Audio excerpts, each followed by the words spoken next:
Hello, everyone, and welcome to another episode of At the Dinner Table with your boy V Dub, Vincent Wolf, and the fellas. At the dinner table. Yeah, at the dinner table.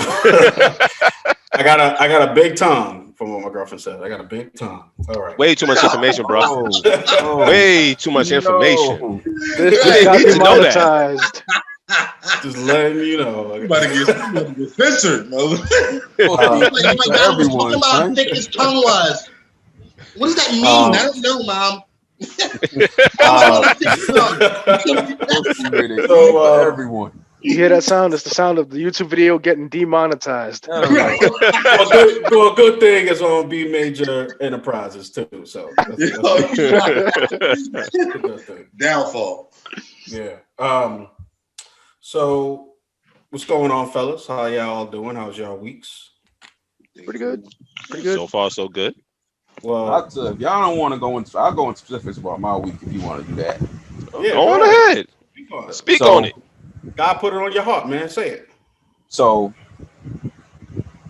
I'm in New York City, and right now we having a big time like homeless problem and everything like that. Y'all know we got to deal with MTA and everything. So Move the fan away from you. You bought a fan or something? no. That was okay. weird. So Maybe it's me. yeah. So anyway, the MTA, still running trains and everything through this whole dilemma with the pandemic. Now, I understand that you have, problems here and there, but fellas, I take the train 5 days a week. 3 times this week I had to catch a cab to get to my Damn. house Wow. because the MTA can't get their shit together. There's always something where, one night I understand because they're saying that there was a fire in one of the stations. Unfortunately, I think somebody lost their life. It was a news story. I get it. But how you got a problem whenever there's bad weather, though? It can't. We underground. I didn't know that if it rains, it's going to rain in the train station. So I don't get that. Like, I'll never understand that. If it rains, the trains don't run well. If it snows, the trains don't run well. If it's windy, the trains don't run well. I don't get it. I'll never understand that. Then on top of that, since we had a big snowstorm here this week, they basically was trying to shut down all the above ground stations to keep the trains, whatever, keep it safe for passengers, blah, blah, blah. But you shut down from 1 a.m. to 5 a.m. every day.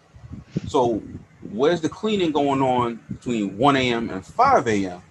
If you got to shut down the trains at 9 o'clock at night, 8 o'clock at night, 7 o'clock at night, and it's got to be a drawback at some point. Then on top of that, they want to raise the fare again.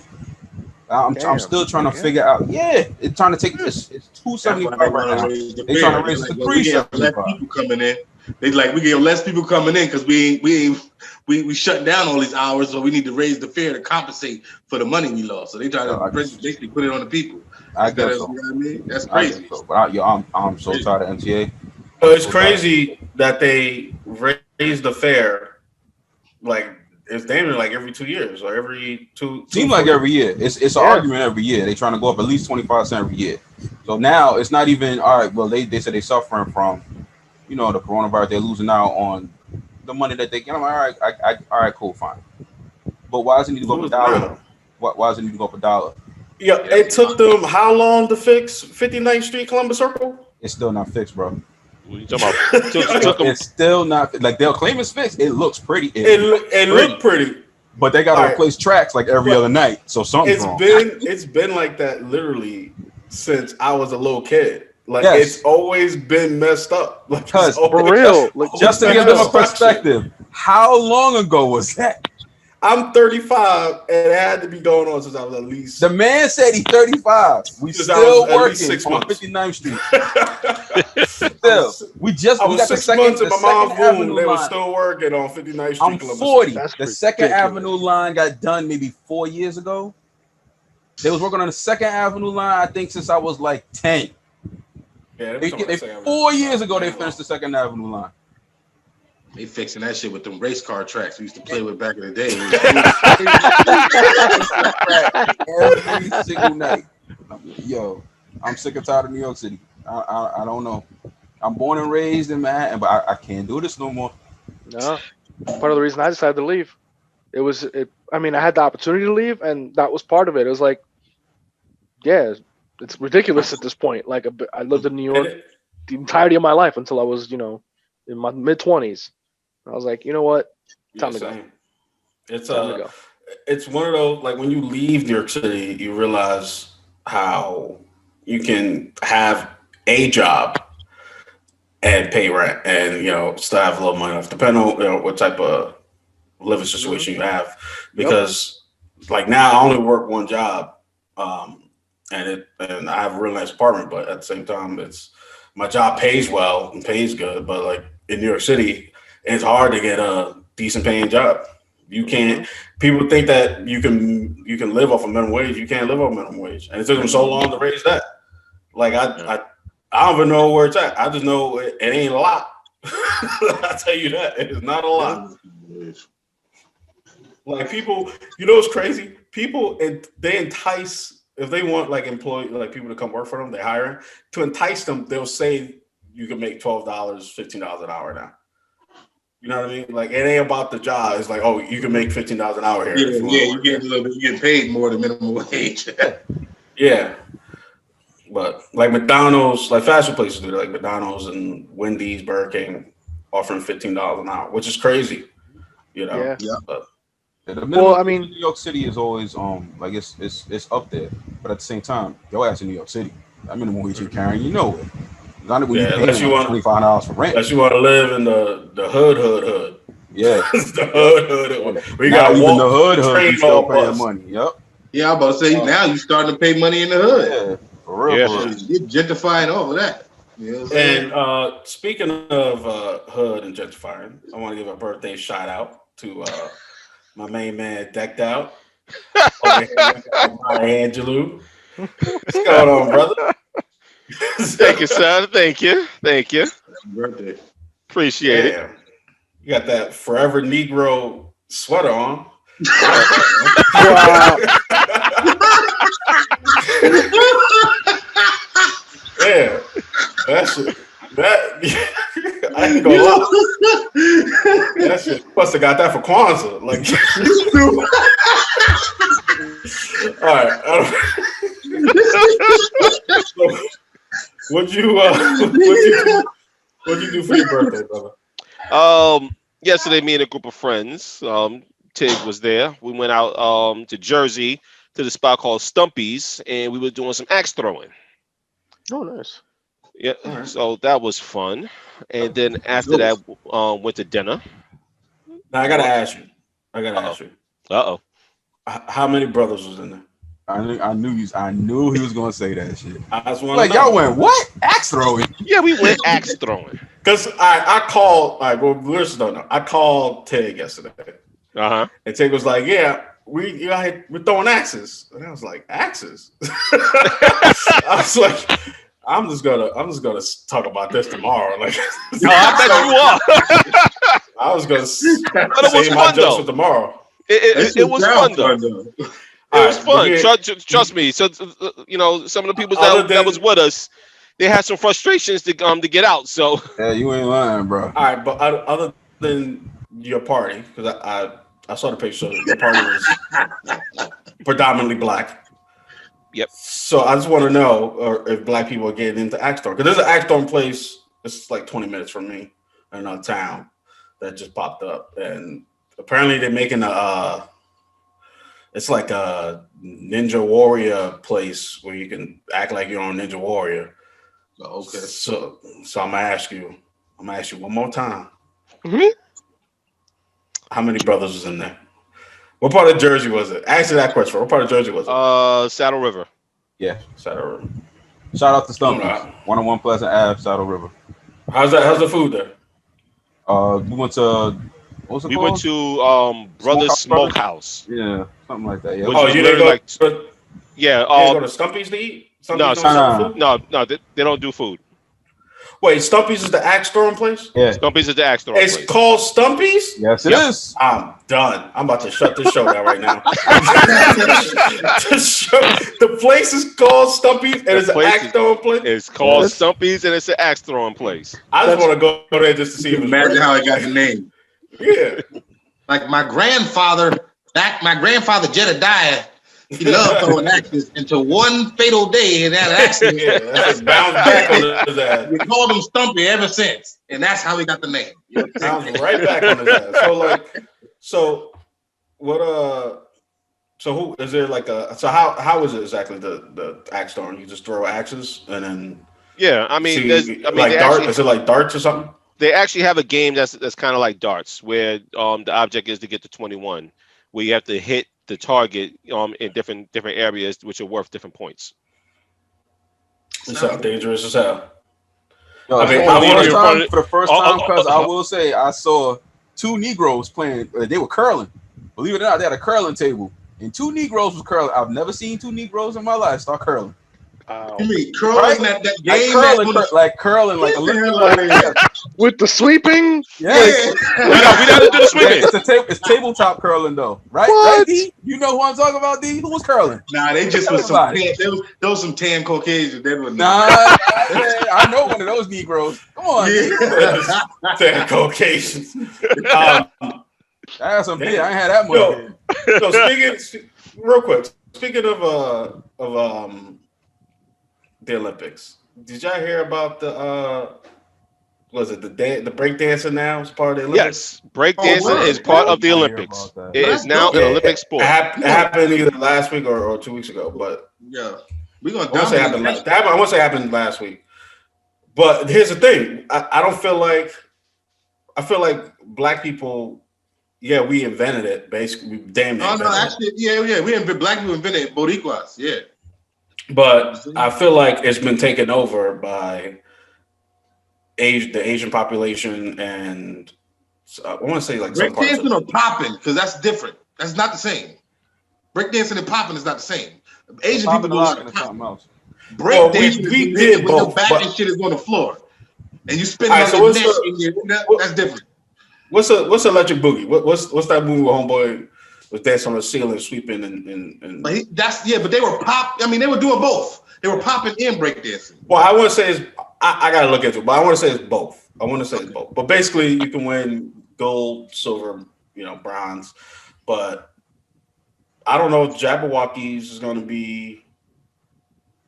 I think that's going to be dominated. Honestly, I think it's going to be dominated by Boricuas and black people, African American people.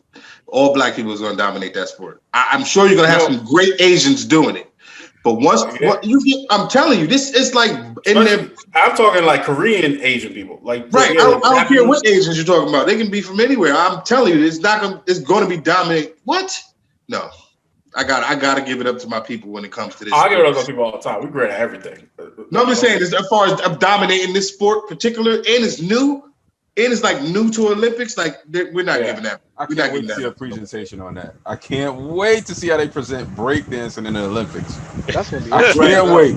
Right. Oh my God, he's doing the windmill. Exactly. That's what I'm thinking of. He's going up for a triple spin to his neck. I want to know if homeboy gonna be on it. What's his name? Chris Brown. Don't Chris Brown do that shit? He popped. He a popper. Yeah. He's a popper. Pause, but like popping, like popping. That's not a popper. He pops. Missy shit Michael Jackson used to do. He don't get on this. He don't do the stuff that dudes was doing on the cardboards and stuff like that back in the garage.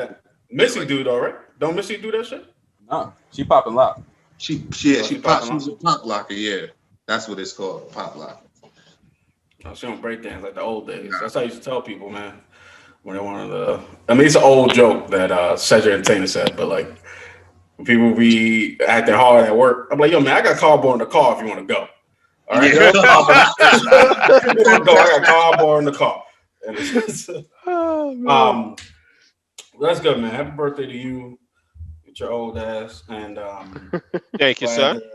Glad to see you make another day. I got shot what you shot, man. I need that. Does that come with a hood? Really? Is that like a cardigan, man? Stop playing. Like, you know what a cardigan is. It come with its own ascot too. That's fucking hot. I like that. Really? Let's get into some trending topics this week, and one of the top stories, believe it or not, is Tom Cruise and his rant.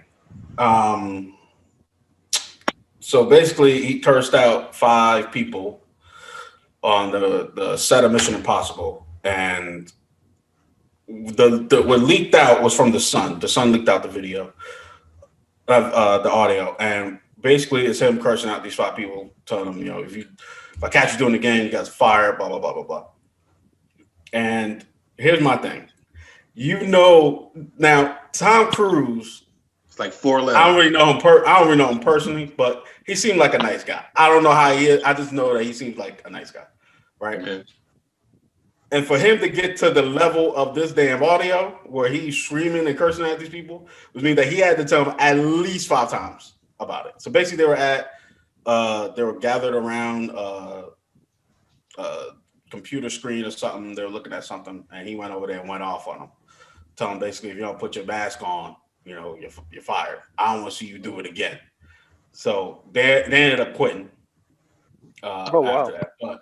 But keep it real with you, I feel like he had every right to do that. I tell people all the time, put their mask on. Yeah, you're around me. Yep. And what's crazy is that they were filming it months ago before the shutdown, and they had to cancel it because of COVID, because somebody got sick on the set. So I remember.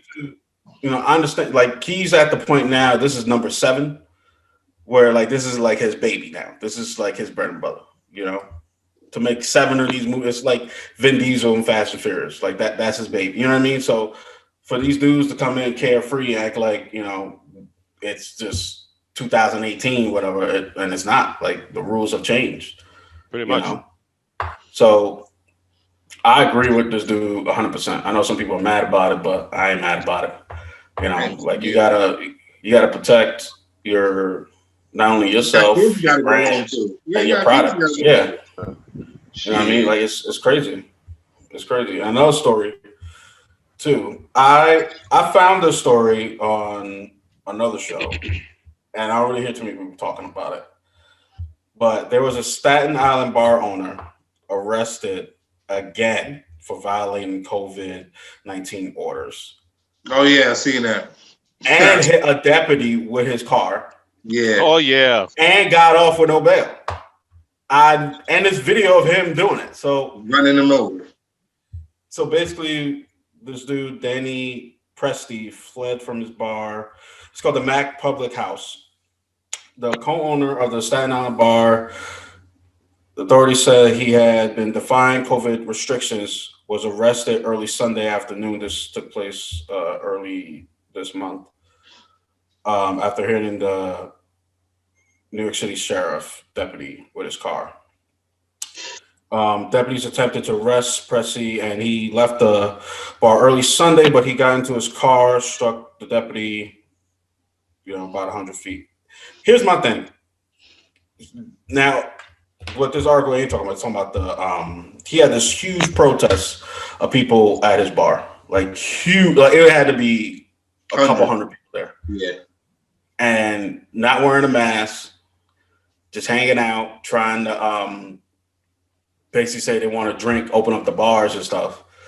And they basically chant, they want to take back USA, blah, blah, blah. And it goes back to what I said. These people are the same people that want capitalism, but yet when capitalism tells them to do something, they don't want to do it. It's shit out of control. It's out of control. He also say his bar was like a sovereign nation, within itself. Oh, he didn't. Yes, he did. You know what kills me? Sovereign nation.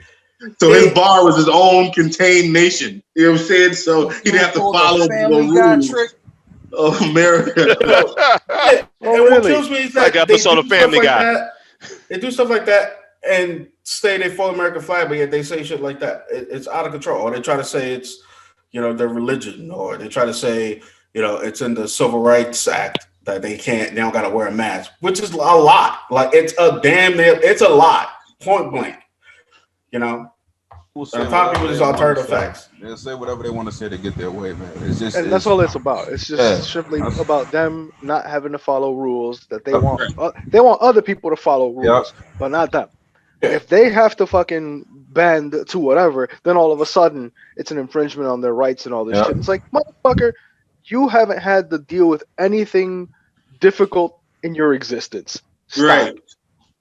And if putting a mask on and standing 6 feet away from somebody is too hard for you, I don't know what to tell you.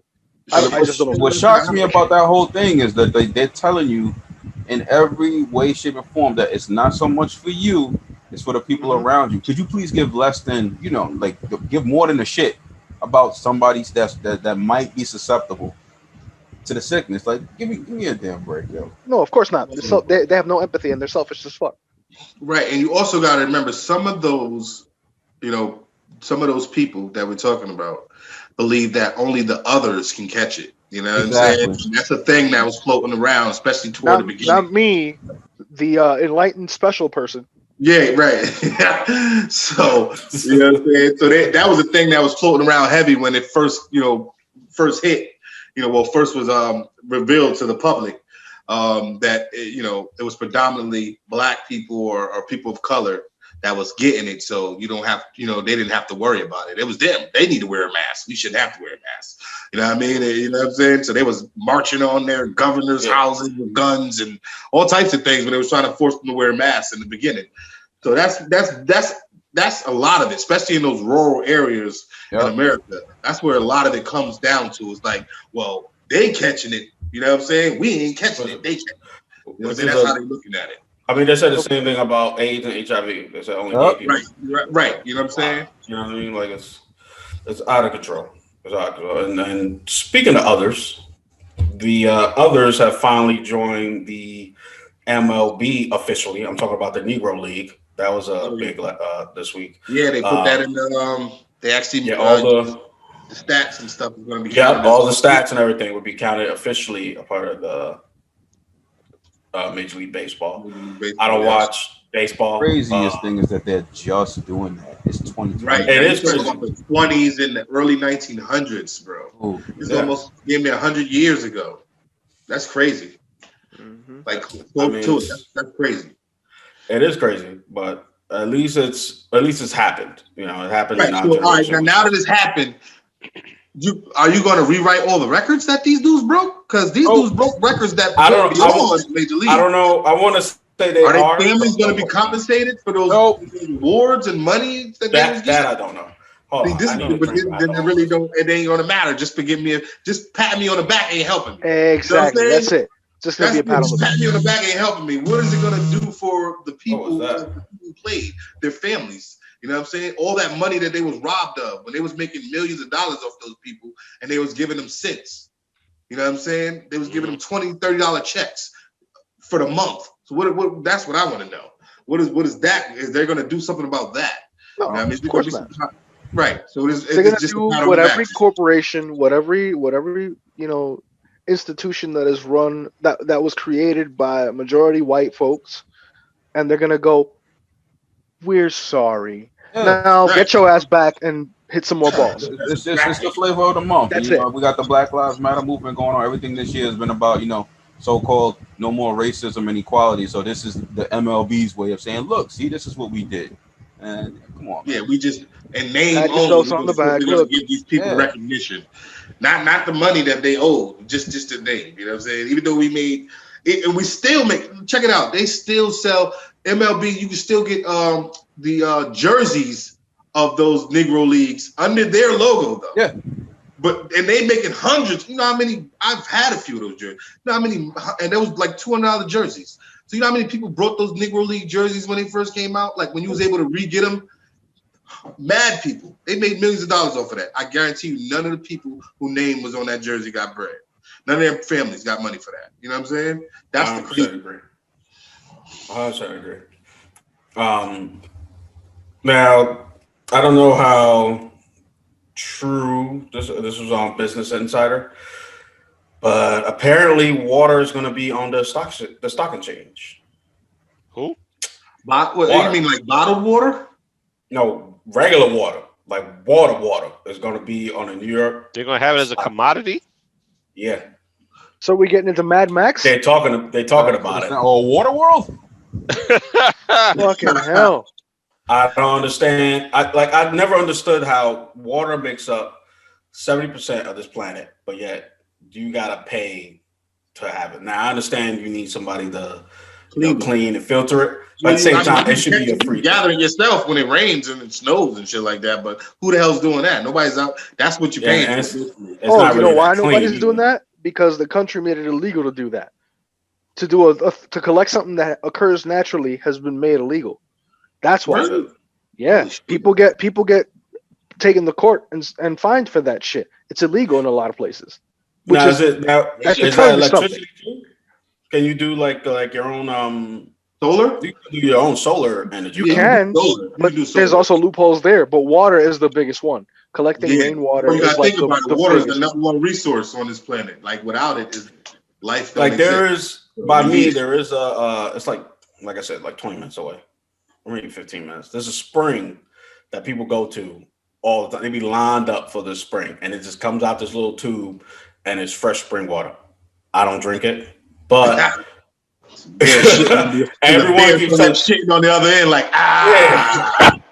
hit that motherfuckers, wiping his ass with a rabbit. People lining up to drink this spring water. It's the iodine spring water. People be lining up for it. I don't know. That's just Poland. Yeah, that's where Poland Spring Collect is from. Poland spring water. That's about it. And so another thing we got to talk about. We got to talk about this Cyberpunk. Oh man, and Cyberpunk is in some real distress right about now. Here's because I missed it all. So y'all got to do it. I said this in the group chat. I'm gonna talk about my theory about how it's the consumer's fault that all this is going down. Oh yeah, I gotta hear this shit. Oh yeah, oh yeah. Tell me how it's my fault. How you baited us into that? Yeah, before you do that, tell me what's going down because I don't know what's going down. All right. So Cyberpunk, when they issued out the refund, the companies are now suing each other, right? What about the refunds? The way that it's going, like just to snap everything, is basically Cyberpunk. What is 2077 release? They released with a bunch of bugs, but that's nothing different from other games. But the thing that really blew everybody's mind is that it originally got announced in I think it was 2014, 2015, something like that. 2013. It basically got announced before we had the PS4 and the Xbox One. We're supposed to get it. We're supposed to get it for those systems. So then when it finally released, the two systems that it basically does not work for is the PS4 and the Xbox One. So basically it was sold on a lie. Then on top of that, there's a bunch of glitches and other bullshit going on for the PS5 versions, the Xbox Series X version, and the PC version of the game. Yep. And it's with down with the PC version, it's affecting AMD Ryzen processors. Yeah. So basically they released a faulty product. Like there's no doubt about it. They released a faulty product. And the way that they answered the consumers' complaints was they were like, we're sorry, basically our bad.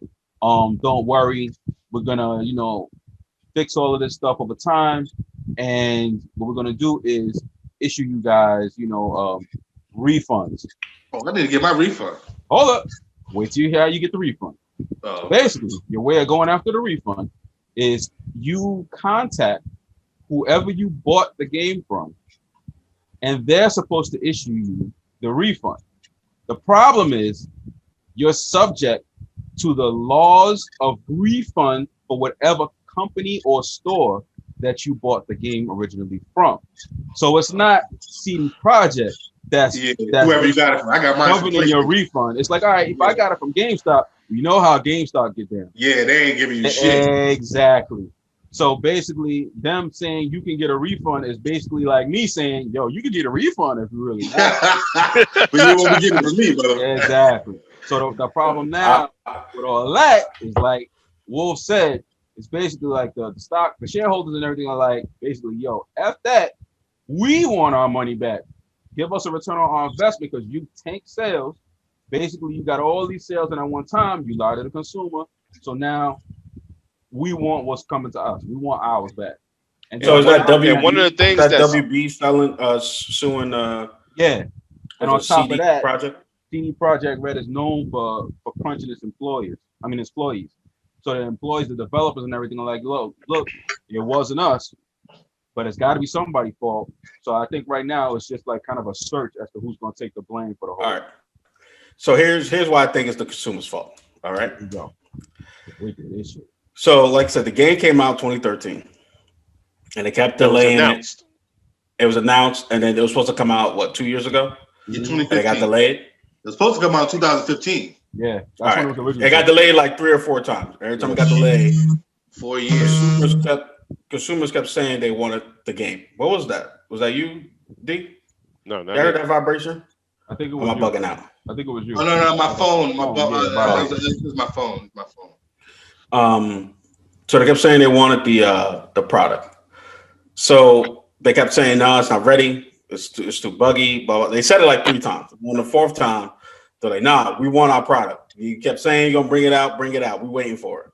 Just bring it out already. I heard a lot of people saying that. I want them to bring it out already. I know it's done. So they were like, all right, we're gonna bring it out, but you ain't gonna like it. Here, we got this crappy game. It's not even crappy. It's just too buggy. It's not really made for last gen. And I said that before. It's made for PS5 and the X. That ain't too long. The new Xbox. That I'm not gonna say that whole Xbox. They're out of control with naming that. They ain't a Tribe Called Quest. Like what's going on with them? They waited an entire generation. Like they announced it for the previous. There's only 3 names you gotta say the whole name to, and that's the Wu-Tang Clan, A Tribe Called Quest, and De La Soul. That's it. That's it. You ain't gotta say Xbox X, Xbox One X. You ain't gotta say all that, man. It's out of control. I don't know who thought of that.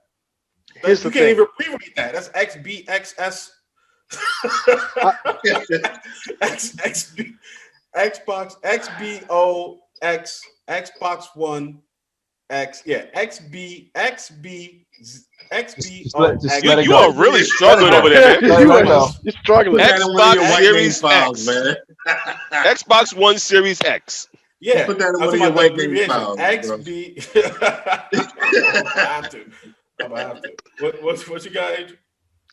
Basically, what it comes down to, I mean, I'm a programmer, so I mean, I'll tell you, if that development team was pushed to the breaking point. Not only that, they were, I'm 99% positive.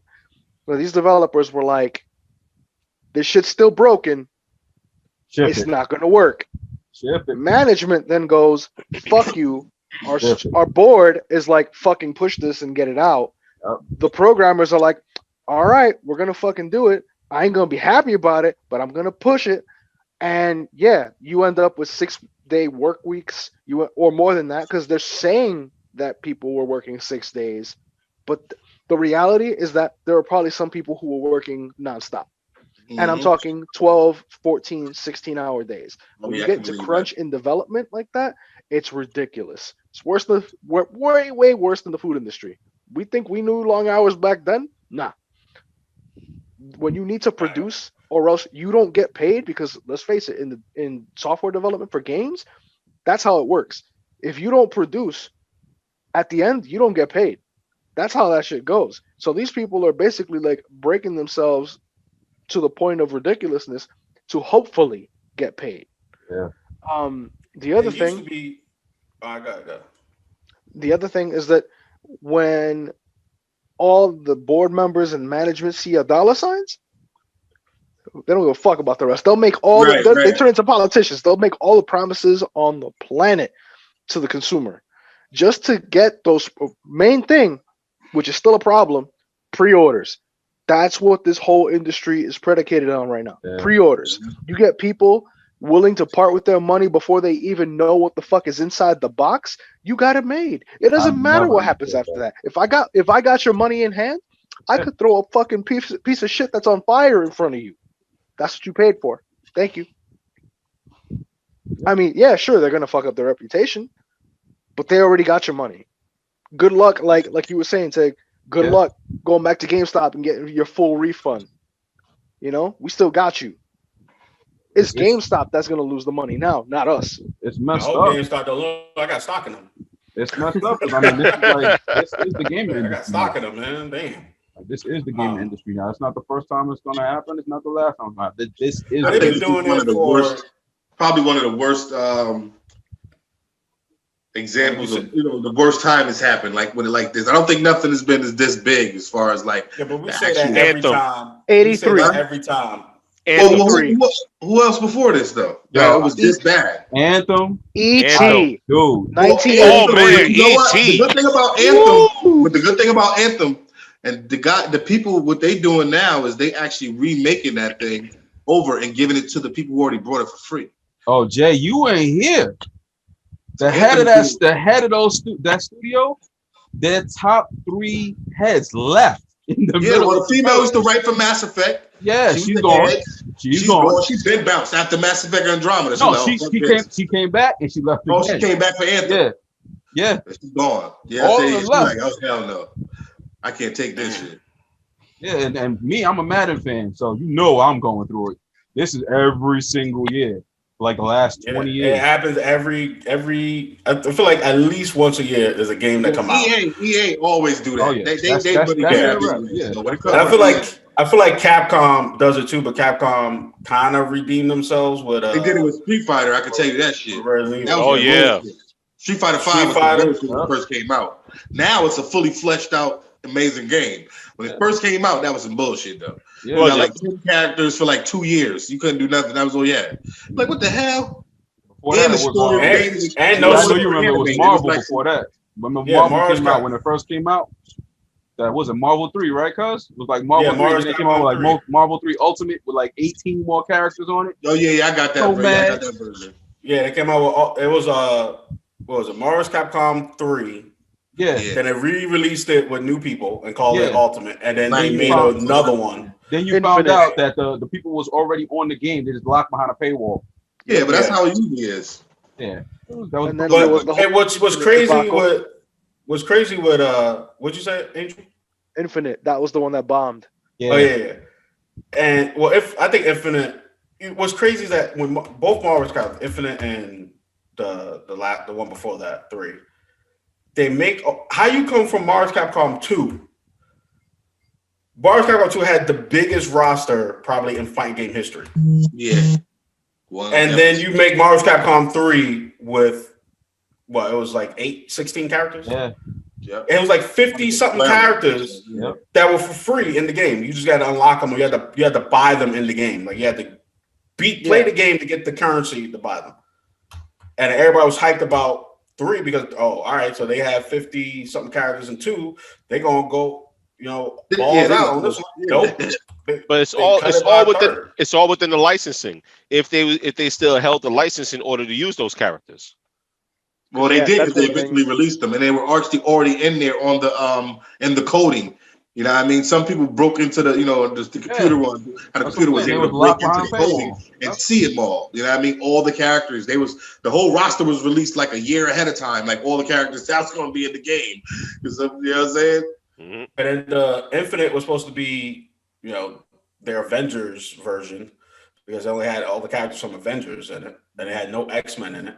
We still, got it, see what it was worth it, but they changed the controls. They try to make it easier for the younger generation to play instead of keeping it alive for the generation that grew up with them.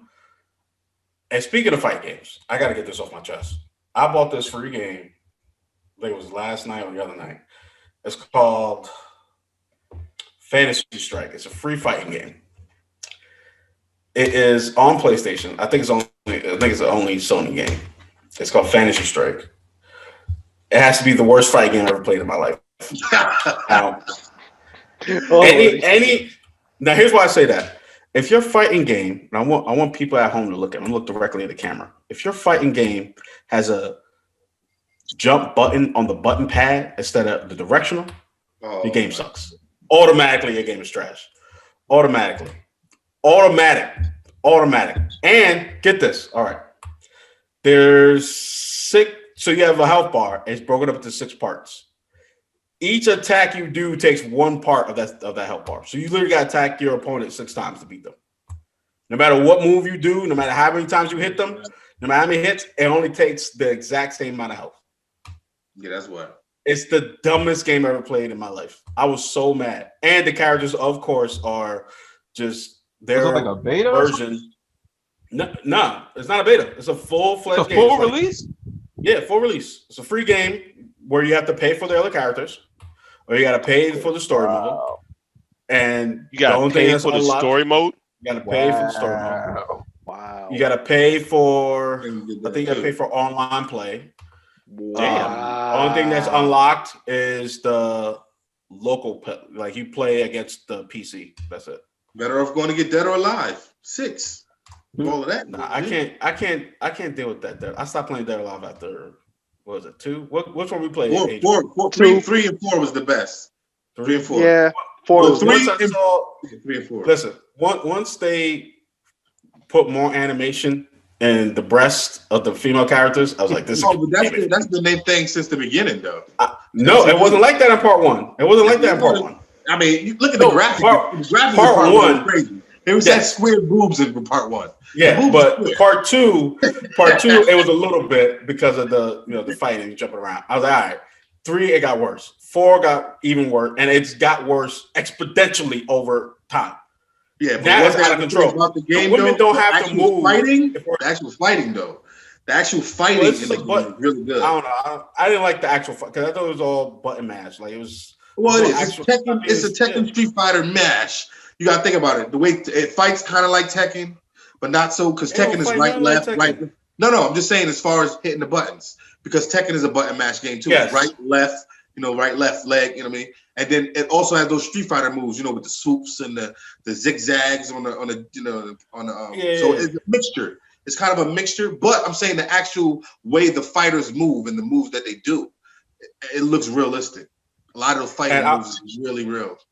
I want to go out to say that I'm the one who started the whole quarter circle, half circle math equations on doing the moves because it wasn't in the books. It would just say down to forward or something like that. It never said quarter circle, half circle. We stay down forward, down forward, back forward, zigzag. Yeah. You know what I'm saying? I'm the one who started that. All right, I'm the one who started. I don't care what nobody says. Half moons. Yeah, but the game there a lot is just so you literally just press any button repeatedly to win the game. Oh yeah, no, I don't like that. That's literally what the game is. You literally just press. You don't need skill. You can just press the one button, close your eyes, and just press the button over and over, and you beat the game. Didn't somebody we know actually literally beat the shit out of that game by smacking the buttons? Smacking the buttons on the controller with his ass. He literally just smacked his ass with the buttons on the controller and literally won. Oh, what game? Dead or Alive? Dead or Alive. Dead or Alive. Crazy. Not even kidding. Dead or Alive. Colleen Poole. Master Shin. He's actually a fight director, actually. He's a cool martial artist. He knows shit. He used to kick my ass all the time. And I used to keep getting up. He's like, yo, man, why you keep getting up? I was like, what else I'm going to do? I go hang out on this dusty ass floor. I'm going to get up. So, yeah, that was one of the games I played. I'm just bad about it. I am. Because we need more fighting games. Remember what was it? Not Beast Wars. What was the one you used to turn into? Bloody Wars. Yeah. Yeah. Why they have a remake for that too? They remaking that. Oh yeah, is it? Yeah, they're gonna make another one. I love that game. You know what game came out? All right. One of my favorite fighting games was Bushido Blade. Oh, Bushido Blade was good too. Now, the only thing that comes close to Bushido, they use everything about Bushido Blade. Had to be that For Honor. For Honor is the only game. Oh, For Honor is good. That comes close. And it's a good game. It is a good game. And it's done now. They had it out for so long. They kept updating, putting new people in it. They actually just did something at the beginning. I want to say halfway through the year. They added the last expansion to For Honor. So yeah, it's a big game. It's over. Like the story alone is huge. Like 200 hours. I gotta get back in it. Yeah, it had a good run. They had a real good run. Yeah, another game of mine that I wish Sony did was Batterina Toshinden. Oh wow! I remember that. I used to play the hell out of that game. I had part one that came. Yeah, I had part one that came with my PlayStation 1. That's all I played. That's all I played nonstop. Yeah, that was dope. Yeah, that was like Good. All right. That was like the predecessor to like that was before Tekken, right? Yeah. No, that was like the predecessor. Yeah, it was. Yeah, it was had like it was like his predecessor. You know what I'm saying? That was dope. Yeah, it was. I think it was. It's like Soul Blaze and Soul Calibur. And Soul Calibur came out after that. Like, but Soul Calibur is spinoff, same characters. Exactly. You know what I'm saying? Because Soul Blades, Cervantes was the boss. Yeah. Then he became like a Soul Blade. Then part 2 was Soul Calibur. Yeah. Just kept going. It's Soul Blades 2. It's Soul Blades 1 and 2, and then it's Soul Calibur. Oh, okay, yeah. I never really got into those. Dreamcast. That's Dreamcast days. The only character I liked was Ivory, and that's because I got her shirt, and I don't know where I got it from. I just remember having a shirt of Ivory. Characters, and I still like this because of the shirt. The last one was fire. The last Soul Calibur. What's crazy is she was on the back, right? She was on the back of the shirt. And for some reason, you could see her through, and she was like half naked. You could see her through my chef coat. Just slip that in there. My bosses used to get mad. They were like, "Yo, you can't wear that shirt at work." And I was like, "What shirt?" It was like whatever shirt you got on underneath your chef coat. And I was like, "I don't understand how you can see through it." And I look, and yeah, you can see it clear as day too. Wow, clear as day. That's hilarious. For y'all who don't know, look up Ivory from Soul Calibur, and you'll see exactly why he couldn't wear that shirt. Ivory was a sexy white woman. I tell you that. So let's get into some segments because that's all I got for topics right now. Let's go with Angel because we went over something earlier, and I want to save my piece for the viewers out there. So let's go to Angel with The Truth Hurts Because Reality Bites. So, for your weekly dose of why the fuck is this happening, if you guys aren't familiar with Mike Lindell, that name not ring a bell, but you know what the fuck he sells, and it's the My Pillow dude. Mm-hmm. You've probably seen his ads for stuff on a bunch of different places, but most prominently he features on Fox News. He's actually become a really big outspoken supporter of Donald Trump, and apparently people are paying attention to what he says. And I'm like, I'm gonna cut you off, but let's not forget he also put bail up for Kyle Rittenhouse, who that's one thing. He went and killed people, and basically he's out on bail. So let's not forget that. That's another thing. So his thing is he tweeted and then promptly removed when he realized his ass was showing that he would like Donald Trump to impose martial law and basically become a dictator. See, the thing that bothers me, and it's pointless to try and make sense of what conservatives are thinking, but fascism and authoritarianism are not okay unless you say it's okay as a conservative and your team wins. I don't know where the hell all of a sudden democracy as a whole became this kind of thing with an asterisk on the end that says, yeah, we're down with that until we're not in control. And that's what's happening now. And I don't know if you guys have been seeing any of Trump's tweets, but he's pretty much echoing the same deranged shit that we've gotten accustomed to at this point. I think nobody gets shocked anymore because we're all fucking fatigued. Yep. Everybody's fatigued from this shit. And of course, everybody's like, "Oh, whatever. He can say what he wants. It's not like it's actually going to happen." Can't it though? That's how Hitler got in power. Exactly. Like it can. Mussolini. That's how Trump. People are expecting people to just be like, "Oh, they're just words. It's not." People would stop it. Really, they would stop it. Just like that Kyle Rittenhouse kid. Just like people stopped him. Just like the police stopped him from shooting innocent people. Just like, you know, when a white, conservative, heterosexual, cisgender dude decides he wants to do something, it's totally fine when he does it. But, you know, if it was a black man that had a gun in his hand in the same place, same time, forget it. He would have been dead before he even took a first breath to say a word. Right. So don't tell me that, you know, this shit isn't possible.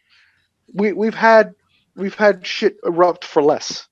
And to act like we need to ignore this because it's just words, that's just like, that's some 1984 shit at this point. Like, ignore the evidence in front of your very eyes. You know, like your eyes are lying to you.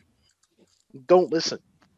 So, really, it comes down to martial law, military coup. You're basically calling for a military coup of our own government. One thing that I'm thankful for is that I know plenty of people in the military who would not follow an unlawful order. I mean, the military reserves that right. They're not going to follow an order that is unlawful. They're not going to shoot their own people. Now, that's not to say that there aren't some crazy folks who serve in the military who are champing at the bit to, you know, do some shit and be Rambo. I don't think I think that party though, that people who are like that, they're fail in comparison to the majority that won't do it. You know what I mean? I mean, there's been evidence that some of these extremist groups, these terrorist groups here in America, go to these training camps to get military training. Oh yeah. So they come out, you know what I mean? So like those people, yeah, I can see them trying to, you know, yeah. Here's the reality though. A lot of these armchair Rambos who think that they're all big shit and would fucking be all Rambos. Like this, let's be real. That's what they are. They have this fucking fascination and this fantasy in their head that they're gonna be so good. Their aim is so great. They're gonna be so brave. Shit hits the fan. 9 times out of 10, you're gonna shit yourself.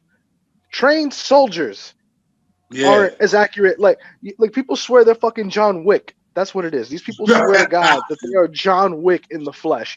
That they have 100% accuracy. That they will not be under pressure, that they won't feel fear, that all, you know what? And all these Second Amendment people who are super crazy about if the government tries to come and take my blah, blah, blah. They are. What are you gonna, if the day that comes when they decide to roll up on you in a Bradley or an M1 or in a chopper, what are you gonna do? With your little, with your fucking, you know, 9mm or your Desert Eagle or whatever the fuck. You ain't gonna do shit. You're gonna fucking piss your pants and lay down your weapons because you don't want to get fucking blown to pieces. Because let's be real, if the military comes in to all these 7 states that were contested, that went to, you know, Biden instead of Trump, like it was supposed to.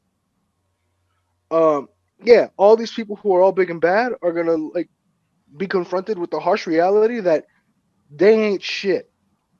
And I think there is like some mental gymnastics that occurs in people's minds where they're all about making this invisible boogeyman suffer. They don't think it's going to impact them. They're like, martial law won't hit my street. It'll hit the minority across the street. It'll hit the black person. It'll hit the gay person. It'll hit the trans person. Won't hit me, the patriotic white dude. And they stop. They like dissociate themselves from what it means to be American in like this weird way. They're American until they have to deal with consequences, and then it's like this distance of like all of a sudden you hold your position until the convenience is gone. Stand by, right? Yeah. Just like fucking stand back, stand by. Stand back, stand by. Wait, whatever. Stand back. So I mean, what do y'all think? You think? Let's play a hypothetical game. if Trump decided he wanted to declare martial law in Democratic-led cities, how do you think that would go? Well, I think it depends on the city. Yeah, I mean, like it wouldn't fly as well here as it would some other places, just because of how this state is. But I mean, you know, I can see it in other cities. I can see it going a little bit better as far as martial. Didn't they have martial law in Oregon to deal with the bullshit that was going on in Portland? I think briefly. Yeah, that's when Kyle Rittenhouse came over. He never officially issued martial law, but people were talking about it. Okay. And yeah, he had sent in some National Guard, right? To even though there was peaceful protests, he called them rioters. Yes, exactly. Called them rioters, and he sent my National Guard in there to subdue them. You know what I'm saying? And threw like hundreds of people in jail. That's what all the stars band together and started bailing people out all across America or whatever. But so yeah, there was that was crazy. A protest with the Trump supporters last week, where it was like the Proud Boys were there, a couple other white supremacist terrorist groups, and they attacked police officers. There was like, I think it's like 50 stabbings. Right. I think quite a lot of people got arrested. Police were hurt. You know, they had riot gear, and they starting to see, hey, these people are the problem. Because that always bothers me. Like, I'm sorry to interrupt you, but to piggyback off what you're saying, because they'll show up to these protests that are supposedly peaceful, fully armed. Right. Fully armed. Yes. And then you turn around and you see the black protesters, and I'm holding my sign, but somehow I'm 10 times more dangerous than the man with an AK. The white dude with an AK. Exactly. You know what I'm saying? Well, it goes back to gonna hurt nobody. Exactly. No. Yeah. It goes back to the old days where, like back in the 30s and the 20s, where they used to print pictures, posters, ads saying how the black man is gonna, you know, rape your women, or rob you, and kill you. Like there's a real actual ads. That goes back into that shit still exists. It just not as that goes back to the Birth of a Nation. Yeah, you know, I mean, that movie back in like the early 1900s that they put out, and it was like one of the first motion pictures. Like, you know what I'm saying? And it's like, you think about it, like one of the first motion pictures that people got was A Birth of a Nation, and it was white people, you know, blackface, raping white women, and then the Klan comes in to save them. You know what I'm saying? And this was a movie that was one of the first movies put out to the masses. You know what I mean? That everybody can go see. You know what I'm saying? It was crazy. The Birth of a Nation. So yeah, it definitely goes back to that. You know, oh, now that they free, they're gonna take what's yours. That's basically what it was. You know what I'm saying? Which was ridiculous. This whole idea that you know, people who aren't white, you know, white, straight, Christian, you know, American, red-blooded Americans are gonna like take all your shit. This is the rhetoric that's been used since the fucking dawn of this country to keep people down, right? And you're touching on a lot of stuff that is also mentioned in this article, where they're talking about other tweets that were put out by people like the governor of Georgia, Brian Kemp, talking about how people should be thrown into jail for voting against Donald Trump. That's ridiculous. Now, one thing is that on its face, it's like, dude, what the fuck? You're clearly drinking the Kool-Aid, but it's a dog whistle, just like everything else that these people say. Whistle. It's not people should be thrown in jail. Black people, right. Just like we used to do. Mm-hmm. There's this push right now for people to go back to the fucking pre-civil rights era and back into slavery, back into all this shit. Yeah, one of the senators said that at the Amy Coney Barrett hearing. Like he wanted to go back to the. It was Lindsey Graham. It was fucking Lindsey Graham. Yeah, Lindsey Graham. I can't remember if it was Lindsey Graham or. That's what the slogan means: "Make America Great Again." Mm-hmm. But you have to think: when was America great to them? You know, because it's their slogan. Mm-hmm. So when was America great? At one point in time, because not for everybody. It's not been great for everybody. Mm-hmm. So to make it great again, it's the saying back before before integration and during Jim Crow and all these times where you knew your place. Where if I say when I'm walking down the street, you cross the street and bow your head, and yes sir, yes sir. You know what I mean? One of those. That's when it was great for them. Yeah. When they didn't fear the black man. You know what I'm saying? They didn't fear the black child or the black woman. They didn't fear them at that time. So, or any person of color. They didn't fear any person of color. You know what I'm saying? Even the Chinese got it. You know what I'm saying? Hispanics, they was with us, so they was considered black. To them, they're still black. You know what I'm saying? No matter how they look at themselves. You know what I'm saying? White people say black, they niggas. You know what I'm saying? Niggas, whatever you want to call them, that's what they are. You know what I'm saying? Even the Native Americans, potato niggas. You know what I'm saying? That's what they call them. You know what I'm saying? I'm serious. That's a real term. Yeah, what's homeboy name? What's homeboy name from the Daily Show? What's his name? John? Trevor Noah. Oh, Trevor Noah. No, his correspondent used to go out and he used to talk all the Trump. Oh yeah, I forgot his name. I know you're talking about. Yeah, it's Jordan Klemp or something like that. Anyway, he did one where he went around and he asked people, Trump supporters, when was America great? And he made them look real dumb, like real dumb. I didn't think that was possible. One dude was like, oh, the 90s. He was like, oh, when the crack epidemic was killing, black people. He's like, well, not that part. Except that. One dude was like, oh, the 30s. And he was like, oh, where women couldn't vote and, during the Great Depression. Also, he goes, oh, well, not that part. One dude said, oh, when the forefathers signed the Declaration of Independence. And dude was like, you mean where black people were slaves and only for white men? Yeah. And they always say the same thing. Oh, except that part. So they won. No, they still accept that part. To be honest with you, and I mean this, and I know I'm gonna I'm trying to run for city school. But you sure you want to say I this? know, yeah, I want to say because it's important to say. The fact that America is a great country. Ideally, but on paper, we're not a great country. All right, well, I'm also going to start Think like if we go by academics, just by education alone, we are literally at the bottom. Like we're not even in top 20, top 30, top 40, nothing. Yeah. And that's like reading, writing, math, science. We ain't at the top at all. But yet we're the greatest country on this planet. How is that possible?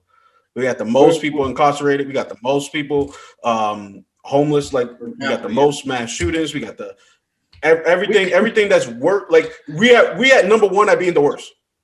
Yeah, even with the coronavirus. We're also one of the highest countries for labor death in terms of mothers. We have one of the highest rates in any developed nation of mothers dying in childbirth. And the highest rate of them mothers are black mothers of color. So you got to remember that they're literally killing mothers giving birth because you have to.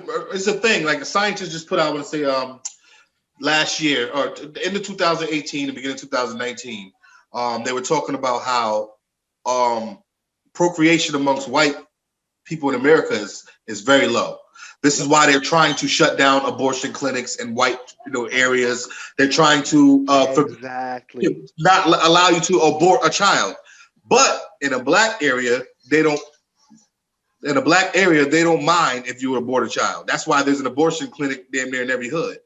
I mean, so it's the reverse because black procreation is up. You know what I'm saying? Or people of color procreation is up, and white people procreation is down, and it's a big problem in America. You know what I'm saying? More of them are dying than they are being born, so they don't like that. Touching on an important fact here. This is the reason why all of this shit is happening. Right. Because white folks are fucking scared to be the minority. That's why they're pushing this so hard. Well, yeah, they do not want to be the minority because the numbers already came out. They said by like 2026 or 2026 or 2027 that they will be the minority in the country. Like the majority of the people will be Hispanics and blacks. Well, they lump us up in one, but they don't try to say it, but they do. So they just saying like us will be the majority. You know what I'm saying? And then they'll be the minority in this country. So they're already the minority in the world. So we know that. They're not the majority in the world. They're the minority.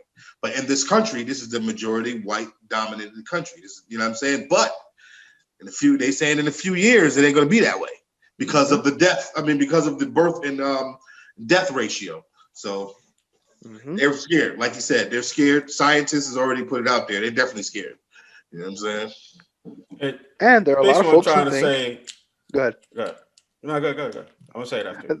The thing that really scares people is that there is this, especially when you get into like these crazy fringe groups, these crazy terrorist white supremacist groups.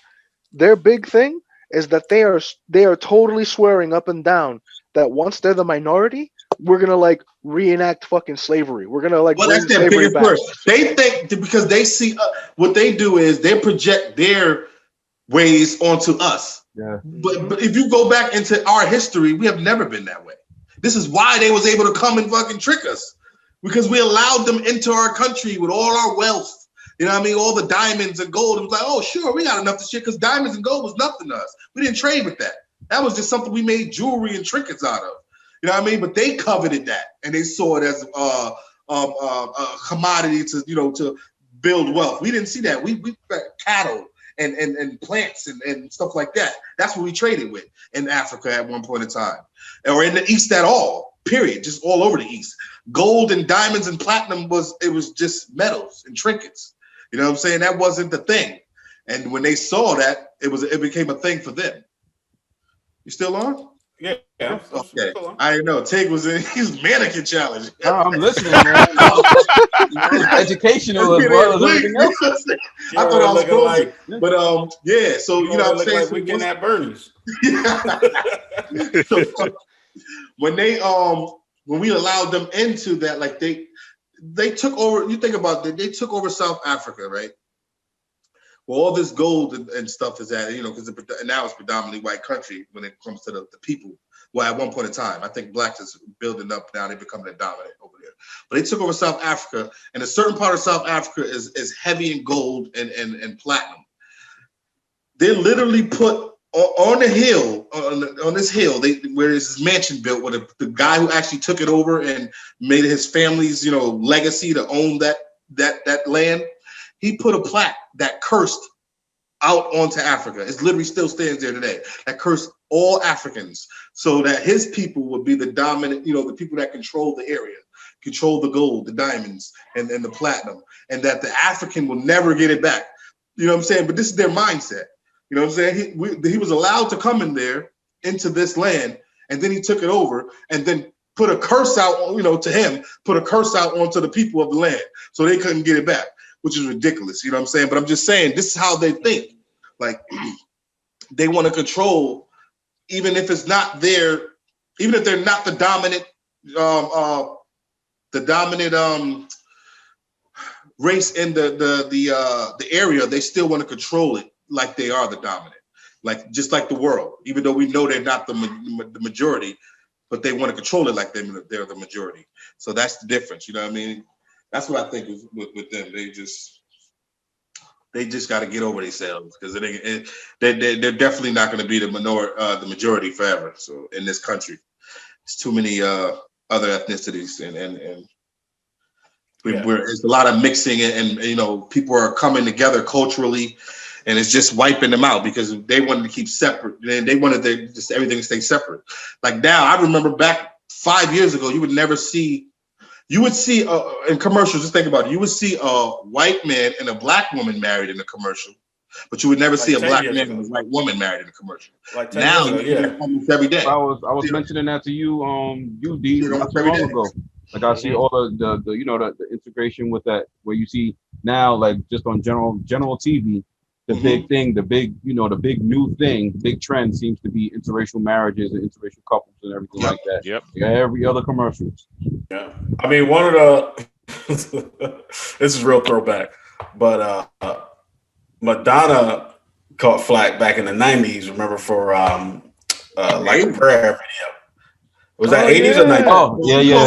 In the 80s, fucking with Big Daddy Kane. 80s. Yeah. Well, she was messing with Big Daddy Kane. No, I'm not talking about that. I'm talking about her video, like a prayer. Oh yeah. When she made the Black Jesus. Yeah. She made Black Jesus.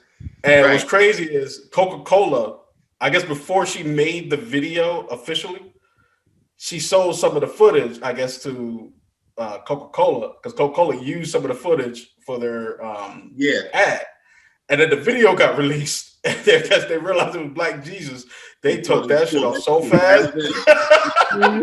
Pulled that shit fast for a Christmas video. And they fired the person that okayed it too. Wow. Man. That was a good video. That's one of my favorites. Madonna been on it. You know what I mean? She been on it. You know what I'm saying? She already knew. But she been catching flack for the way she interacted with Black people. All the time. They was considered the all-American girl. But then you go get Big Daddy Kane as your boyfriend. Big Daddy Kane, come on now. You know what I'm saying? Like blackest man that you could think of. The blackest rapper of all. You know what I'm saying? You couldn't get kids from Kid and Play, motherfucker. You know what I'm saying? You know what I'm saying? But, man. And she was with Tupac, Dennis Rodman. Yeah, I'm about to say, wasn't she with Dennis Rodman? I don't remember that. Yeah, Pac. That was Pac for a little bit. That wasn't that long, right? I think it was like it was because Pac was all over the place. But she wanted to marry that man. Pac wasn't trying to marry us. Yeah. Pac wasn't trying. He was still in love with Jada at that time. So you know what I'm saying? I remember when Drake, or she kissed Drake on the music awards, whatever. Oh, mad awkward, son. Mad awkward. Yo, he was so mad. He was like, all the dicks you done suck, man. You gonna kiss me?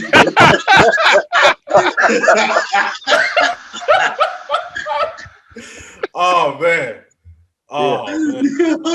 Classic. That was classic. He was so mad too. He was like, it was nasty. Nasty. It was all wet. It was bad. He was, I don't want to talk about it. I did not want to talk about it. All right. Let's get into our last segment, which you do sell Toro. What the streets is talking. He's talking about William Smith. Yeah, Will Smith and MC Shan. MC Shan just I don't know if you guys heard about this. MC Shan said he was supposed to be the Fresh Prince of Bel-Air. Well, it wasn't gonna be called the Fresh Prince of Bel-Air, but it was gonna be the Fresh Prince of Queens or whatever. And it was supposed to go to him, but their manager, Tommy Messina, I think his name is, something like that, for Warner Brothers at the time, made advances, and he was like, man, get your faggot, this is his own words, quote, get your faggot ass out of here. That's his words. You know what I'm saying? So they didn't give him they didn't give it to him, and then Will got it. And then it's crazy because now that you might think that you might be like, whatever, he used to say anything. But I remember an interview recently, a new interview. Will's talking about how he got the role. He said it was supposed to go to someone else, and he said it was based on New York.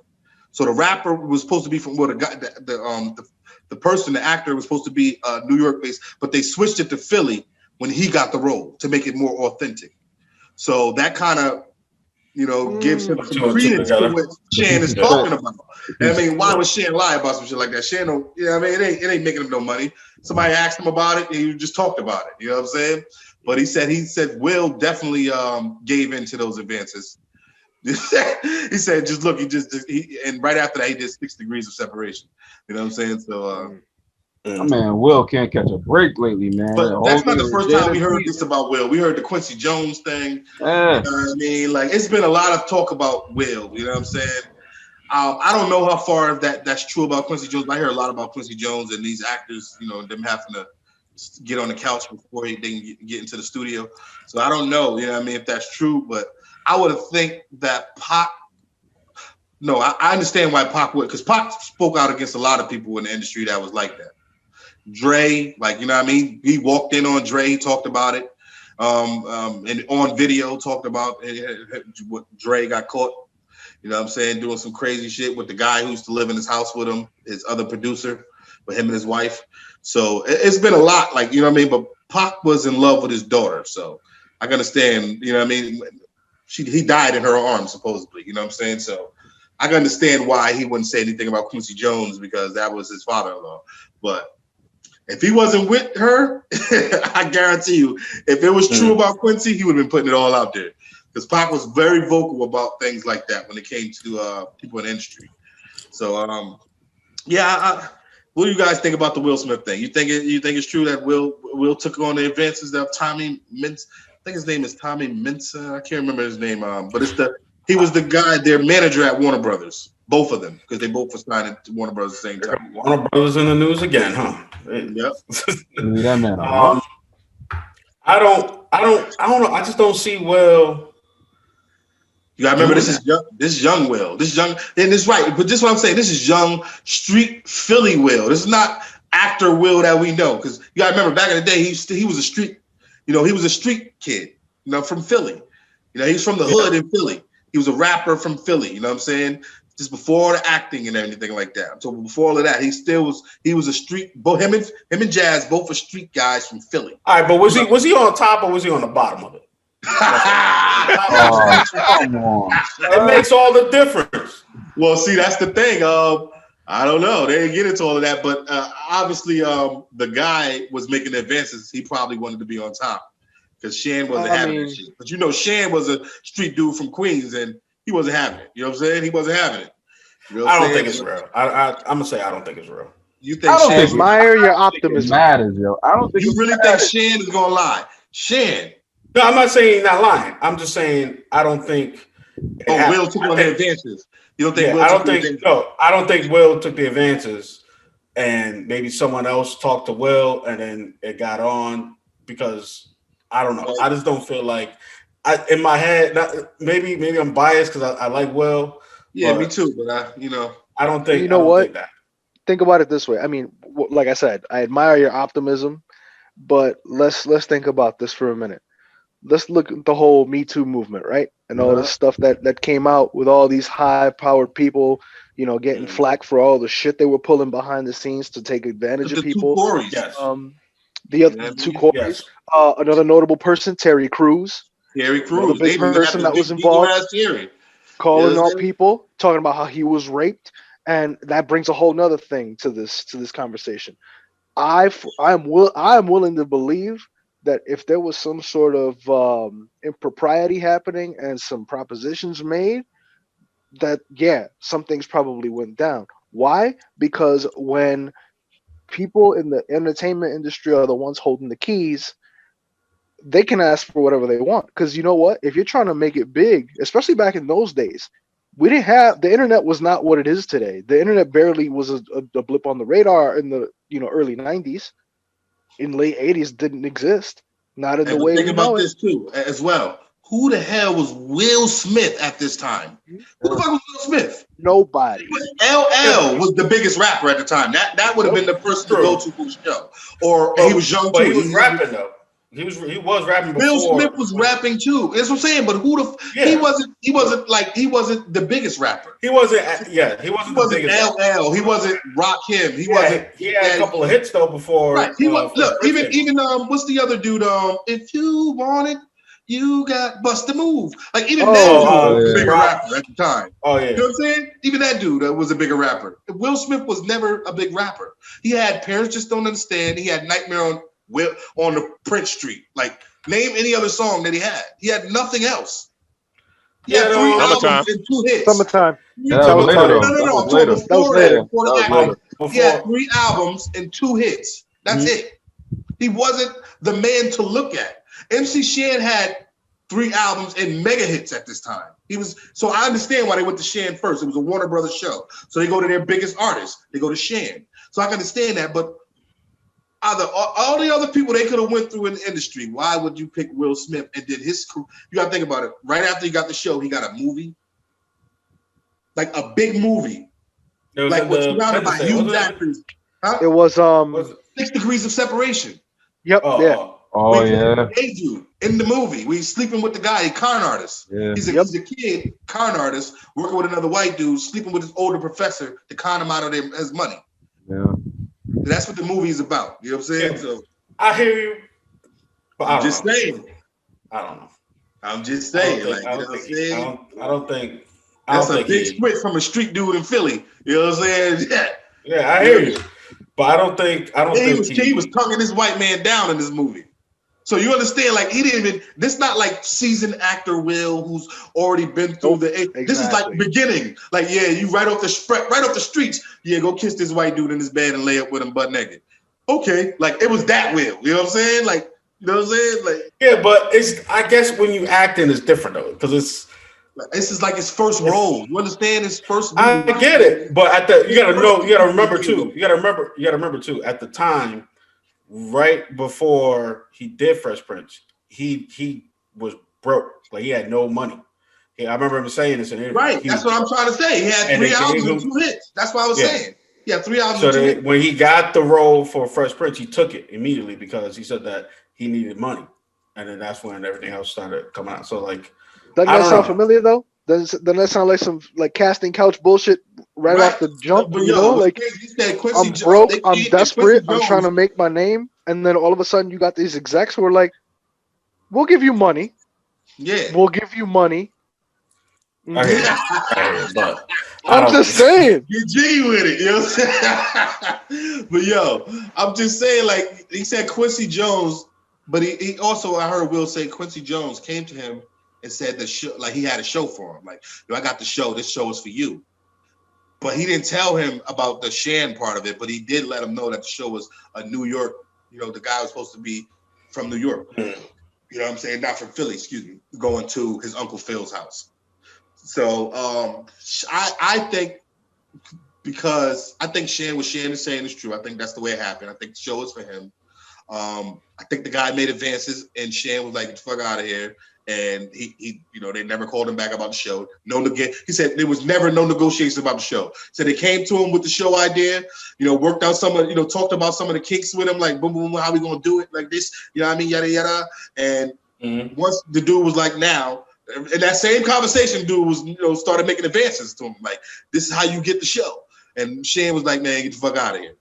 So that same manager goes to Will and presents the show to him. The same manager. They got the same manager. So what makes you think if he advanced Shan, why wouldn't he advance Will? Well, it could be different producers. It could be different producers. No, the same manager brought the show idea to both people. He brought it to Shan, and then. Well, you sure he brought? Wait, hold on. This is where the show was made for MC Shan. The show was made for MC Shan. Yeah, I got all that. Wait, listen first. Listen. All right, you said that Quincy Jones. Because that's what I heard too. Quincy Jones came after the fact. This is after the fact. Quincy Jones came to Will and told him they was, you know, this is how when it got changed. After the Shan, and when it got changed, Quincy Jones was the one who changed it from New York to Philly because of Will Smith, you know, to make it authentic. You know what I'm saying? Because Will is from Philly and not New York. And he knew that most people in New York was not going to accept a Philly rapper. You see what the fuck they did to Black Thought when he played, what was that movie he did? Brooklyn? What was the shit? Motherfucker was mad as hell about Black Thought playing the dude from Brooklyn. You remember that shit? You know what I'm saying? Nah, I don't remember that. It was straight out of Brooklyn, right?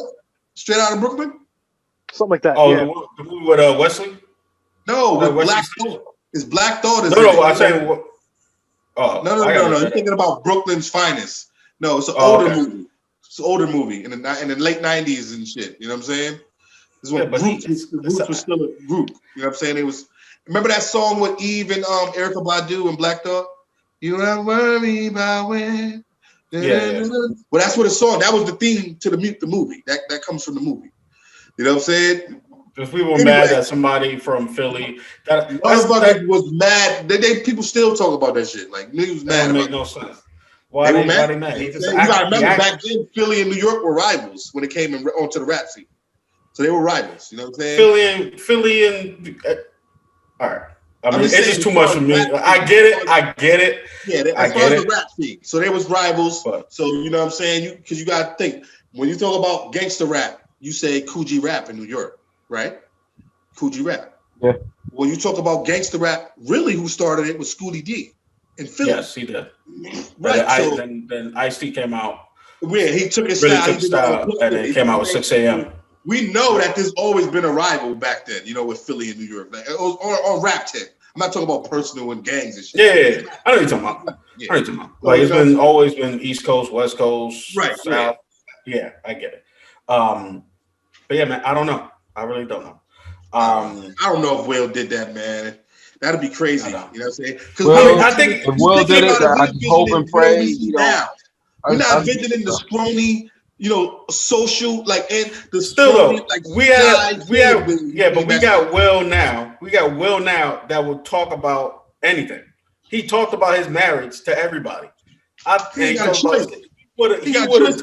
Jada talks about his marriage to everybody. You have a choice. You think he would have let people know about August Alsina? He knew about that shit for years. He didn't say nothing about it. He knew about it for years. Until August Alsina said something about it, and then Jada. But that's what I'm saying. I think Jada would have said something, and then Will would have to say something. Period. Well, I don't think Jada. He wasn't with Jada back then. This was before. Yeah, it doesn't mean what. Doesn't matter. She still would have said something. Still would have said something. If she didn't know about it. How many people knew that show was for MC Shan until MC Shan said something? Nobody.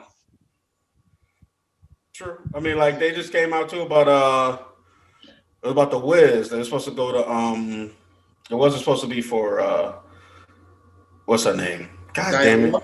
Yeah, Diana Ross. It's supposed to go to somebody else. Yeah. But Diana Ross came to Derek Ball and said I could give you Michael Jackson. Yeah, it said she wanted the role, so I could get you Michael Jackson. And that's how she got the role. Yeah, they got it. That's how she got the role. Yeah.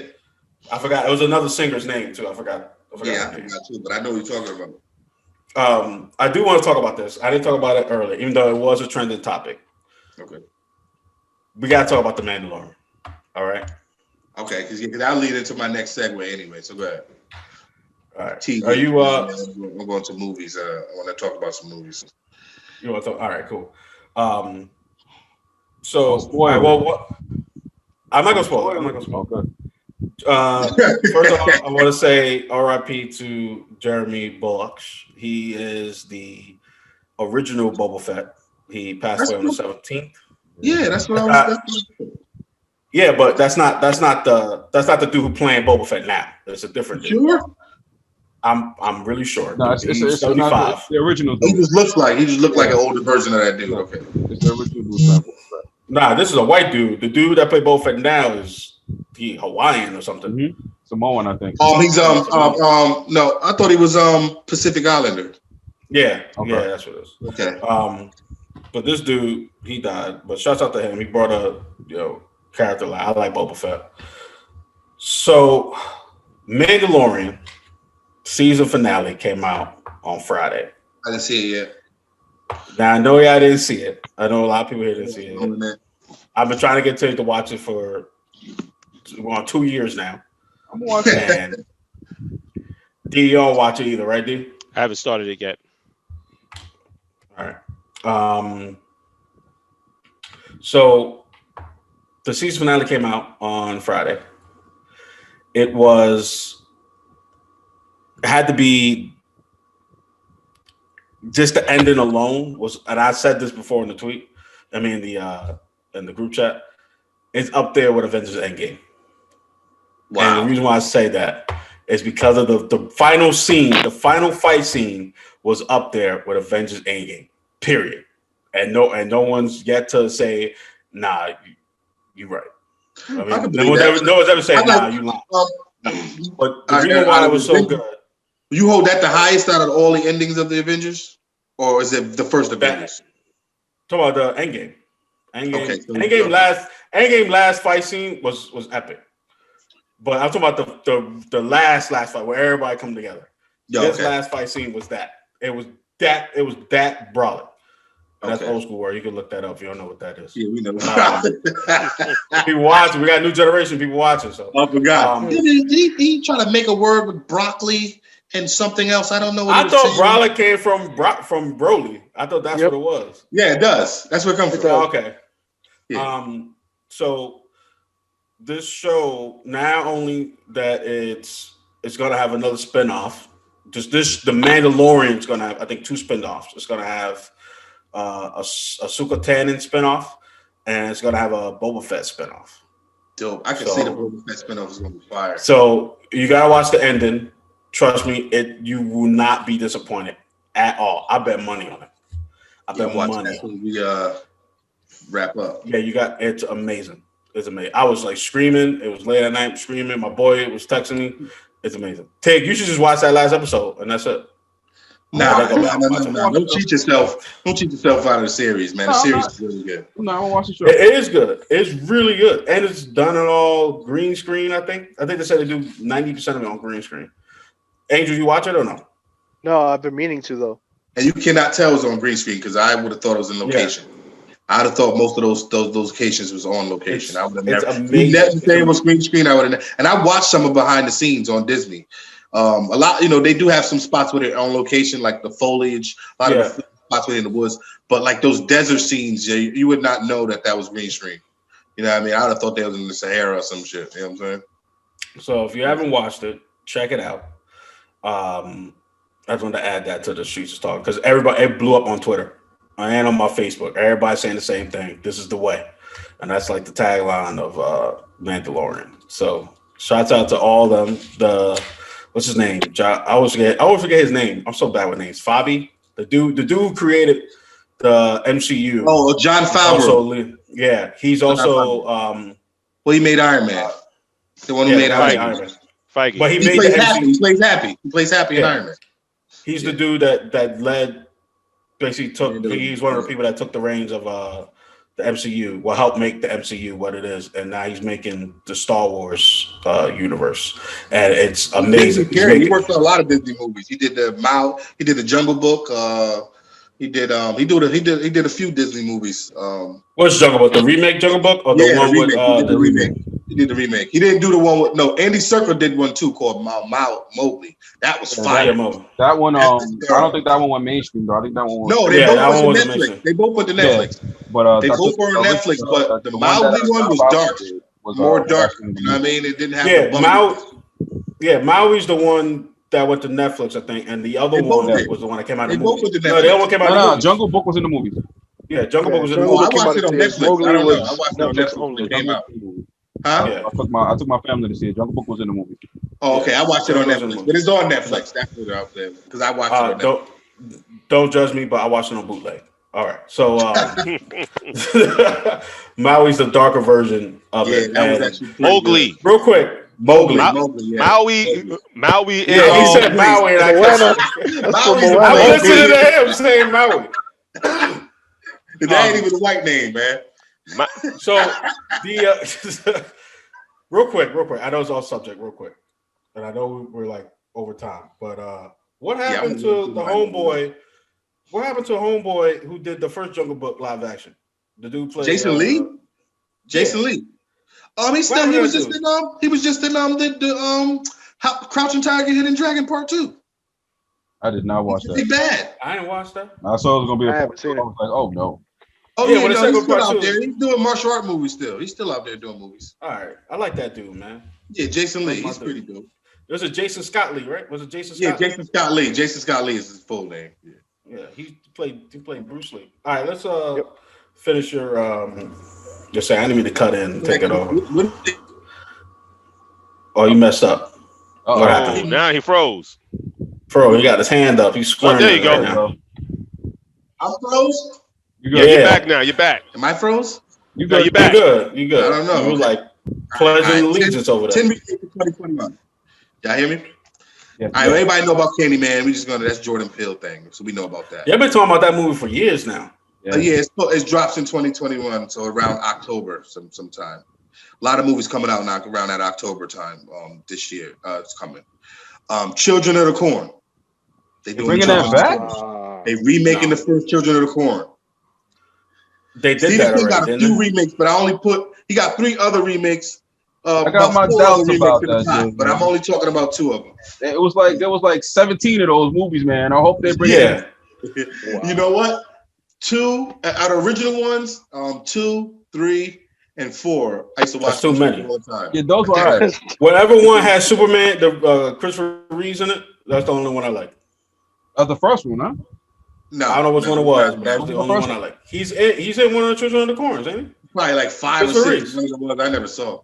Before when he was still walking. No, you're thinking of Village of the Damned. That's something different. Oh, okay. Village with the kids with the white hair and the glowing eyes. Yeah, that's not Children of the Corn. Children of the Corn is never mind. He walks behind the roads with the corn. You know what I mean? And Malachi. The kids basically have a cult. Yes, the kid cult. Yeah, and they kill all the adults in the town. You know what I'm saying? So that's what Children of the Corn is about. And they said they didn't mention that they're going to talk about He Who Walks Behind the Rose and all that. It's just going to be about the cult. So I don't know if it's going to be as good as the original, but that's one. All right, they're doing Salem's Lot over again. Again? And this is going to be the people who what's his name, Juan, the dude who did Conjuring and all of that. Didn't they just remake Salem's Lot? Oh no, I'm sorry. I'm thinking. Yes, no, they did a remake of Salem's Lot in 2007 or 6 or something like that. Yeah, but I'm thinking of Pet Sematary. That movie was trash. Yes, it was. That movie was hot garbage. That remake was so bad. It was the same exact movie as the first one. It's just that they switched the deaths. Yeah, it's literally the same exact. The feel of the movie, the way that movie played out was so bad. Check it out. It's literally the same movie. It's just that the baby don't die because you cannot get an actor that thorough at 2 like Gage was. You gotta remember, like Gage was fired in that movie in the original one. How many baby actors you know that good? So hot. I'm talking to my brother right now, Jimmy. That movie was trash. It was. I didn't say it was good. I'm just saying it's the same exact movie. You're trying to save it right now. Trying to get us to be. No, I'm just saying it's the same exact movie. They just switch who dies. That's fine. I get you, and it's the same plot, just like you said. But this time around, that shit was awful. It was awful. All right. It was bad. All right. I'm boy too, but it was bad. All right, go. Pinocchio by Guillermo del Toro. He's doing Pinocchio horror. Oh, all right. Okay. What? That's gonna be interesting. Yeah. It's gonna be a horror movie. Down for that. Yeah. I don't know why, but I'm just thinking Pan's Labyrinth with Pinocchio. Yeah. Well, right. That's what I was thinking. The Labyrinth. They probably get the action, I don't know. They probably have Pinocchio doing some crazy shit in there or whatever. That's gonna be wild. We're gonna have to do a horror movie joint. We're gonna have to do one. Oh yeah, definitely. You know I am about horror movies, man. Yeah, we're gonna have to. That's what these remakes are all horror. These remakes are all horror. I'm talking about. They're gonna make me laugh. Only horror movie that I actually am afraid to watch, and that's Candyman. Because there's always everybody in the hood know that is that one black dude. Scared of giant black man. It'd be 110 degrees out. He got that thick ass heavy coat on. Yep. Thick ass heavy coat, some fuzzy slippers, and some long johns. I like the Candyman is actually going to be not a remake; it's actually a continuation. Yeah. So I like that they kept 1 and 2. It's actually the continuation of 1. So it's the baby from 1, when she had to save the baby, that kid from what's the Greenie Projects or whatever it was. Yeah. The baby, it's him growing up. That's who the guy is. The guy is the baby. You know what I mean? And it's about him transforming into Candyman. Yeah. Candyman recruiting him. So that looks good. The Exorcist is being remade by Warner Brothers. Oh, really? The Exorcist, they're doing the original Exorcist over. No, man. I think the first one still holds up. The first one is still really good. Look, check it out. Me and my daughter, right? My daughter 12. We love horror movies. We watch them together. My daughter Elizabeth. I showed her just the highlights of people coming out of the theater from watching The Exorcist. Like, you know what I'm saying? She was like, "Oh, Daddy, I don't want to watch that." And the horror, I told her, I was like, I remember when the commercial and The Exorcist used to come on, and they'll say, like, it comes on next week, next Wednesday. I'd be scared from that Tuesday all the way to the next Wednesday. I'd be scared. I didn't have to see the damn movie. Just that they said it's coming on, I was scared. Like, The Exorcist was scared. You know what I'm saying? That was scary ass movie. Exorcist is a classic. The funniest part in that whole movie is when she stabs herself. Where she stabs herself and said, "Let Jesus fuck you." I cried. Yo, you know what? It changed for me when I turned about 14. The whole movie changed. It became it went from a horror movie that I was terrified of to a comedy movie. Watching that movie, smoking weed. She talked mad shit. Cause she talked mad shit the whole movie. Your mother sucks cock in hell. You were like, what the fuck? Yo, when she take her mother face and put it was just crazy shit going on in that movie. It was real wild. Man, the movie was amazing. I don't think it warrants a remake. I think the first one holds up. I don't know if you got it on your list, but I know they're supposed to be continuing Saw. I don't have it on the list because it's not a remake though. No, it's not a remake. It's a continuation. I put Candyman because it started out as a remake and changed to a continuation. Okay. During the course of making the movie. But Saw is a branch off. It's like a branch. It's a spinoff It's the spiral. It's a prequel. Yeah, it's called no, it's not a prequel. It's not a prequel. It's a continuation. It takes place after Saw. Takes place after Saw. Somebody else comes back doing the murders. So it's a spin-off. Right. It's not really Saw. It's with Chris Rock and Samuel. He's making it. He's making it. It's his movie. He starred it and he made it. So they're remaking this one right here. I didn't understand. The Changeling. I remember this movie with Angelina Jolie. The shit, I didn't understand a damn thing about this movie. I watched it. I never watched it. Shit was garbage when it came out then. I'm not a huge fan of Angelina. Real quick, I don't know if anybody heard me, but I want to say this before we move on any further. They should have never canceled the Exorcist series. That was on Fox. Oh, that was great. Yeah, that was amazing. Amazing television. Angela Davis. What's her name? What's her name? Something Davis. What's her name? I thought it was Angela Davis. Angela Davis. She was playing Reagan. Oh man, that movie was that was really good. That show was really good. This one I'm excited about. The Howling, the 1980 version. They bringing that back? They remaking it. Oh, I'm excited about The Howling because we have we had one good werewolf movie in the last 10 years. 20 years. No, this is the movie. It's a good one. I'm gonna tell you. It's called Howl. It is made in England. It's about these people on a train. It's amazing. It's an amazing werewolf movie. It just came out I want to say a year and a half ago. Amazing. But we haven't had what is it? Wolf? Werewolf in London? No. American Werewolf in London's in the 80s too. But I'm saying it's another movie. Yeah, Wolfman that came out. I ain't got that on the list, but they remaking American Werewolf in London too. But I don't. It looks corny. What's the movie with the guy? Is Jason Momoa plays in it? It's a werewolf movie. Really? It just came out. I want to say 3 years ago. It's called Werewolves. It's called Werewolves. It's amazing. It's amazing. Okay. And then another one before that. Wolfman came out. These werewolf movies are not like the Howling werewolf movies. These are these guys are still functioning. They they're in the werewolf attire, but they still can talk and wear clothes and shit like that. It's different. You feel what I'm saying? So The Howling was a werewolf movie. Yeah. They ripped skin off and it was just crazy. And you didn't like Wolfman with Benicio del Toro? But that was 10 years ago. That's what I said, 10 years. And Wolf, that was Wolf with Jack Nicholson. That was good too. Yeah, that was almost 20 years ago. Yeah, that was amazing. You know what I'm saying? With Wolf with Jack Nicholson, that was 1990 something. That was amazing. He played the hell out of that role. Yeah, hell yeah. Jack Nicholson, Michelle Pfeiffer, Jay. That's what I was like. That's what I was like. Yo, he should have played Wolverine. Jack Nicholson should have played Wolverine. Yes, yeah. Back then he was. Yeah, he would have played. He would have made a great Wolverine. The Little Shop of Horrors is being remade. Oh, wow. Chris Evans. I love that movie, but they should have. They already did it. Starring Captain America. He's taking over Rick Moranis' role for real? Oh, Lordy. They didn't say he was taking over Rick Moranis' role. Well, which one they doing now? They're doing most likely they're doing the Rick Moranis one over, and they based the comedy horror one, and I think he's actually doing Steve Martin's role. Really? I was going to say he's probably doing the dentist.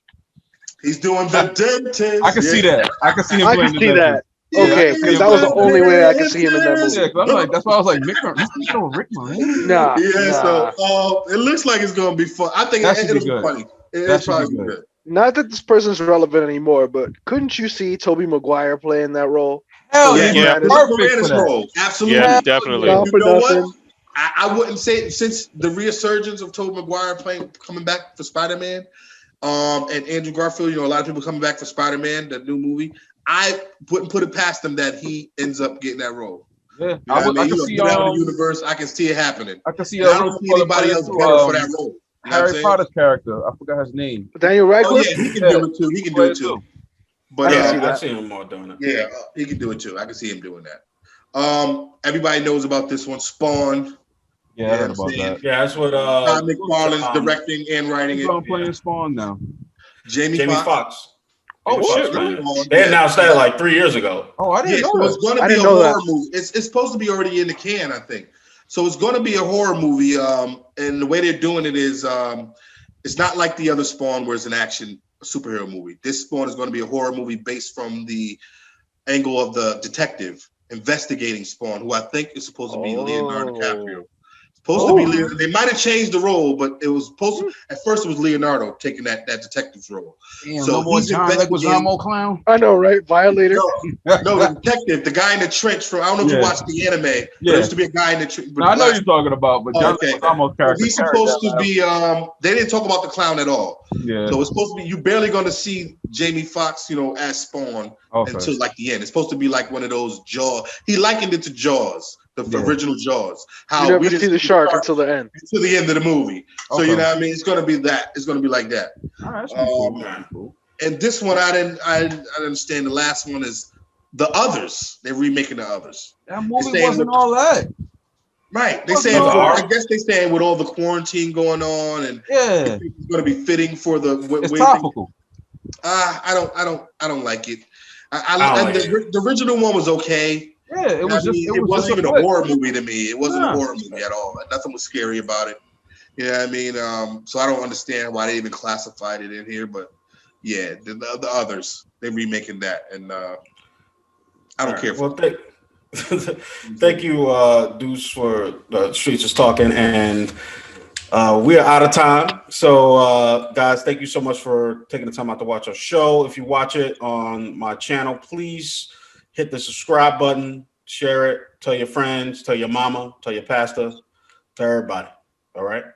And check us out on your local internet networks on B Major Enterprises. And thank you guys. We'll see you guys next week. Peace.